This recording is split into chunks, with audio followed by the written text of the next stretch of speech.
So the next is pocket. To use this set of pocket commands, we should already have a previous rectangular object which is used in the pad. See, if I delete this 3D object, the pocket icon, the pocket command will be locked. So to use this pocket, we already need a previously used padded object. So I'll undo it, I'll get back the object. To use this pocket command, you need to draw a sketch on any of the surface. I can click it here, I'll draw a sketch, I will draw a circle, I'll exit it. If I want to make pocket of this circle, I'll use directly pocket. Here they will ask what pocket definition, that is the depth of the pocket. I'll give it as 40 and then preview and then OK. To rotate and see, you can use the rotate option here, hold the left click and rotate the object. You can see the pocket definition, that is the depth of the hole is, depth of the circle is 40 mm. To get back to the isometric view or the original position, you will click on isometric view. If I want a sketch here, I will select this surface, I will draw a sketch, I will draw a rectangle, whatever dimension you want, you can change it using constraint and then exit workbench, pocket up to, if you want a through pocket, if this is 60, the pad definition here is 60, I'll give it as 60, preview and then OK. If you rotate and see the object, it will be a through hole or a through pocket. Again, to get back to the normal view, you will select isometric view, Ctrl Z, that is undo. Next is drafted filleted pocket. As we have used the previous command as drafted filleted pad, here it resembles the same. Here it will draft fillet, instead of pad it will give a command of pocket. As same, we have to draw a sketch on the surface. I'll draw a rectangle, exit command, use drafted filleted pocket. Here again it will ask second limit. The second limit is the surface on which you have drawn the rectangle. Just click on it. Here it will ask depth.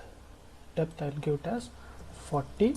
Remember, the depth should not exceed the padded definition. If this is 60, it should be under 60. And then this is the angle, this is the lateral radius, first limit and the second limit.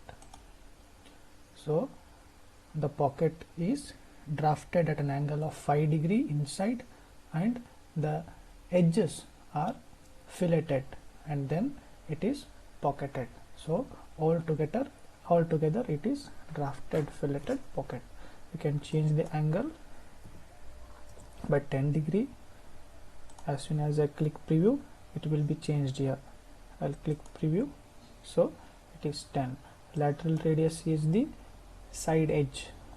I'll change it to 10. Again preview, side edge, first limit 10. I'll change it. This is the first limit. The below edge is the first limit and the upper edge is the second limit.